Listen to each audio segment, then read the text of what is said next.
Hello, good morning सगळ्यांना. माझ्या नवीन व्हिडिओमध्ये तुमचं सगळ्यांचं अगदी मनापासून स्वागत. तर आज बनवली होती मी सोयाबीन चिली.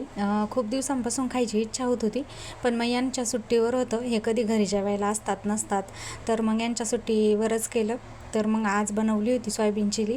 तर इथे मी सोयाबीनना गरम पाण्यामध्ये मीठ घालून थोडा वेळ भिजत घालून घेतल्या. 10 मिनटं ह्या भिजवून घेतल्या. तोपर्यंत इकडं भाज्या कापून घेतल्या. टोमॅटो, कांदा, ढोबळी मिरची, कोबी आणि कांद्याची पात पण कापून घेतली होती. त्यानंतर इथं मी सोयाबीनना हाताने पिळून काढल्या. थोडंसं पाणी राहून दिलं, जास्त पण पिळल्या नाही.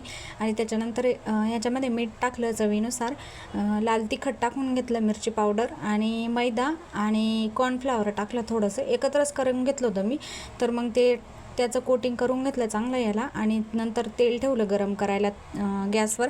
आणि ते थोडे थोडे सोयाबीन करून तेलामध्ये टाकून याचे छान क्रंची होईपर्यंत मस्त फ्राय करून घेतले. अशा प्रकारे मी सगळे सोयाबीनना छानपैकी तळून घेतले. हे असे पण छान लागतात बरं का. आमच्या इथं असे पण आवडत होते, असे पण खात होते.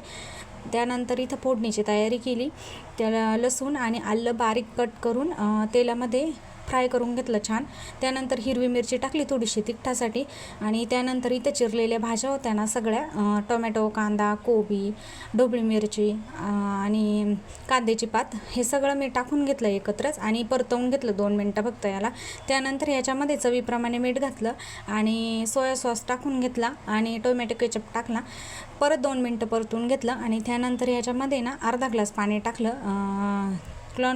कॉर्नफ्लॉवरची स्लरी वगैरे काही टाकली नव्हती मी, पाणीच टाकलं होतं फक्त थोडंसं अर्धा ग्लास. आणि त्यानंतर हे तळलेले सोयाबीन होते ना आपण, तर ते ह्याच्यामध्ये टाकून घेतले आणि फक्त ह्याला 2 मिनटं असं एकत्र करून घेतलं. आणि त्यानंतर तयार झाली आपली सोयाबीन चिली मस्त.